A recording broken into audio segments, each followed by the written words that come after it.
Joshua chapter 10.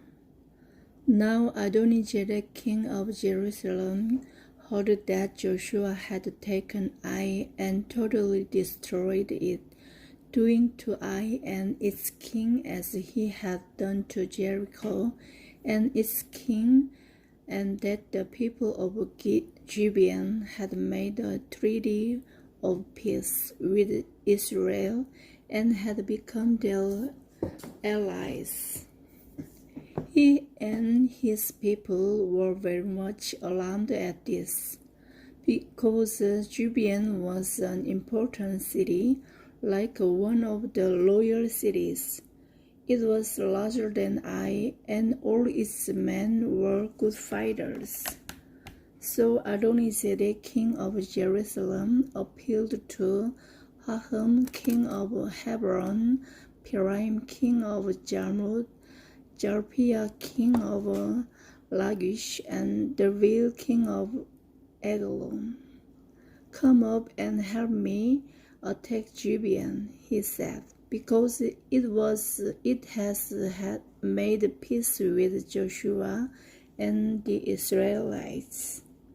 Then the 5 kings of the Amorites, the kings of Jerusalem, Hebron, Jarmuth, Lachish, and Eglon, joined the forces.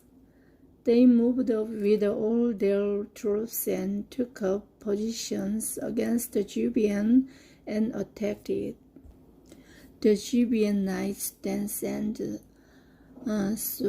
word to Joshua in the camp at Gilgal, "Do not abandon your servants. Come up to us quickly and save us. Help us, because all the Amorite kings from the hill country have joined forces against us." So Joshua marched up from Gilgal with his entire army, including all the best fighting men. The Lord said to Joshua, "Do not be afraid of them. I have given them into your hand. Not one of them will be able to withstand you." After an all-night march from Gilgal, Joshua took them by surprise. The Lord threw them into confusion before Israel, so Joshua and the Israelites defeated them completely at Gibeon. Israel pursued them along the road giving up to Beth-horon and cut them down all the way to Azekah and Makkedah. As they fled before Israel on the road down from Beth-horon to Azekah, the Lord hurled large hailstones down on them, and more of them died from the hail than were killed by the sword of the Israelites. On the day the Lord gave the Amorites over to Israel, Joshua said to the Lord in the presence of Israel, "Sun, stand still over Gibeon, and you, moon, over the valley of Ajalon." So the sun stood still, and the moon stopped, till the nation avenged itself on its enemies, as it is written in the book of Joshua. The sun stopped in the middle of the sky and delayed going down about a full day. There has never been a day like it before or since, a day when the Lord listened to a human being. Surely the Lord was fighting for Israel.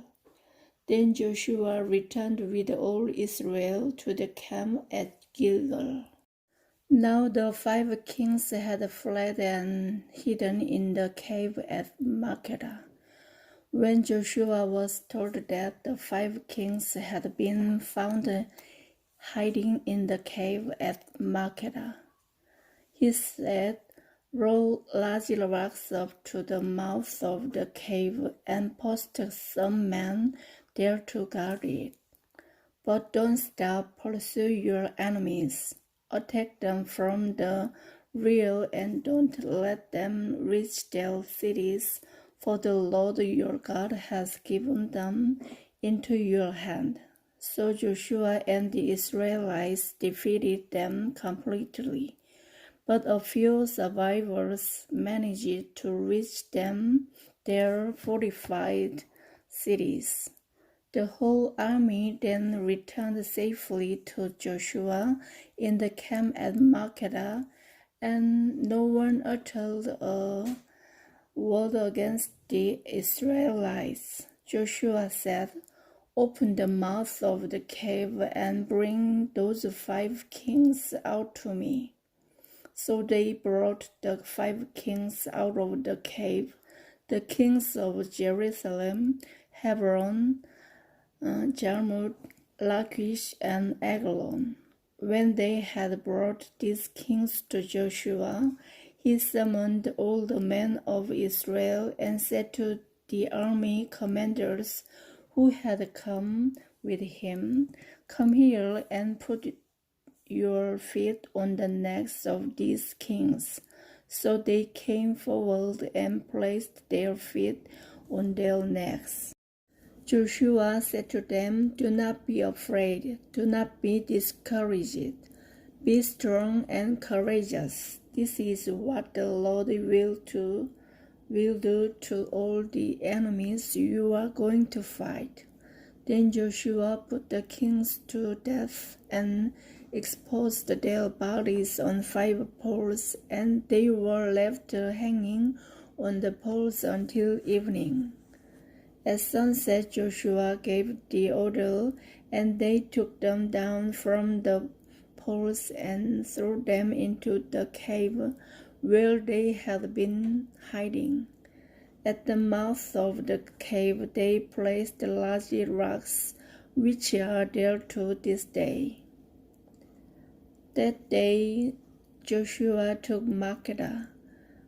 He put the city and its king to the sword and totally destroyed everyone in it. He left no survivors, and he did to the king of Makkedah as he had done to the king of Jericho. Then Joshua and all Israel with him moved on from Makkedah to Rimnah and attacked it. The Lord also gave that city and its king into Israel's hand. The city and everyone in it Joshua put to the sword. He left no survivors there, and he did it to its king as he had done to the king of Jericho. Then Joshua and all Israel with him moved on from Limnah to Lachish. He took up positions against it and attacked it. The Lord gave Lachish into Israel's hands, and Joshua took it on the 2nd day. The city and everyone in it he put to the sword, just as he had done to Limnah.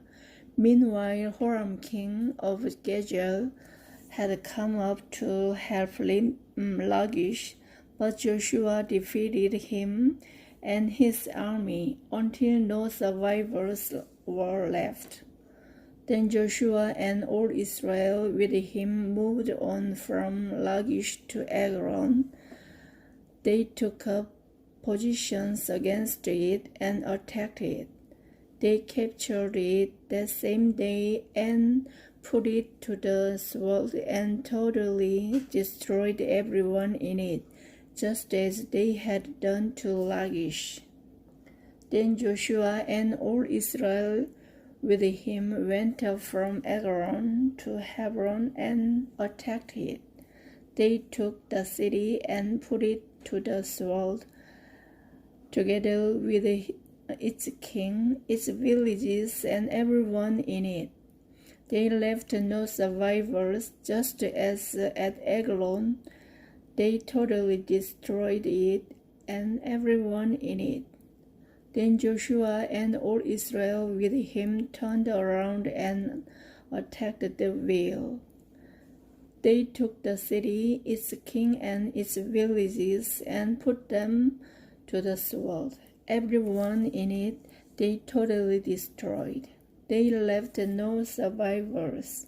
They did to the vale and its king as they had done to Limnah and its king and to Hebron.